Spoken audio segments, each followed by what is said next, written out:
In 1898 in New York City, all the leaders of all the biggest cities in the entire world gathered together for a conference. It was a 10-day conference to address a huge environmental climate issue. Horse manure.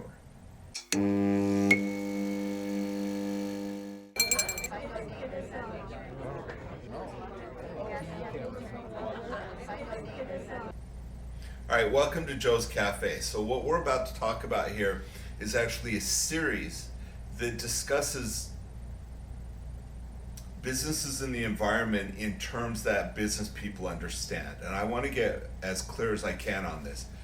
We are not questioning or taking on climate change. We're not saying flat out that, well, for all intents and purposes, we're not saying it's fake. We're also not saying it's real. What we believe is that the science is inconclusive. And I'm going to illustrate that in a series of videos. We're going to address each of these things and help explain how politics and environmental got kind of pulled together to create what we have now. Historically environmental, what was it like back in the olden days? Okay, so around 1830, whaling became a really big industry. They were using the whale fat to run oil lamps. Pretty much only wealthy people were allowed to have light at night. A lot of people don't know. We don't remember this these days because everybody's got lights, but back in the 1800s, nobody had light at night. You had fires, but you couldn't really read by a fire.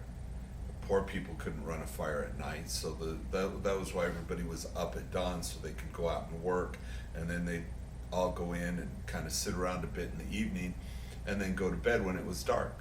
Okay, wealthy people, they had light, but the light was created using oil from whales, from sperm whales.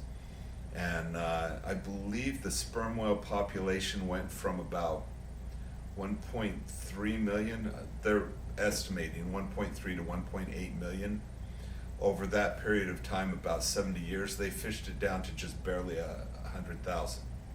So they almost fished the whales completely out of existence. For the primary purpose, I mean, there was no part of a whale that was wasted. You can find artwork that's done in whale bone. You hear about perfume that was made from whales. I don't remember what they used the brains for, but there were purposes for every part of the whale, and it was a lucrative business. How was the eradication of whales stopped? Well, around the late 1800s, early 1900s, there was a man who came up with a new way to generate energy, who literally saved the whales from extinction. His name is John D Rockefeller.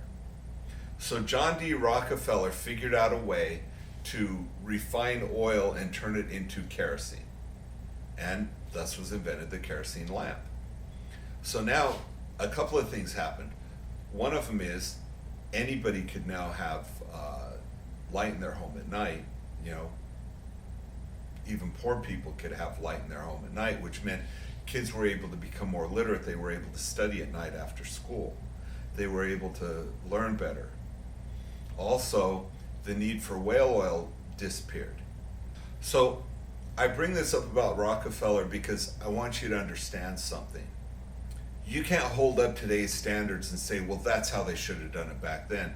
Because how could they know that's how they should have done it back then? It wasn't invented back then. You should have had these environmental analysis based on climate models because there wasn't a computer. They didn't have lights. They literally got lights because of John D. Rockefeller. He saved lives too. Now, granted, he got wealthy off of oil, and you know what? Good on him. All right, he came up with a way to do that. But he wasn't the only person that was making kerosene at the time. There were a lot of companies making kerosene. Now, kerosene is extremely flammable. that would make sense since it burns. But it had a lot to do with how it was formulated.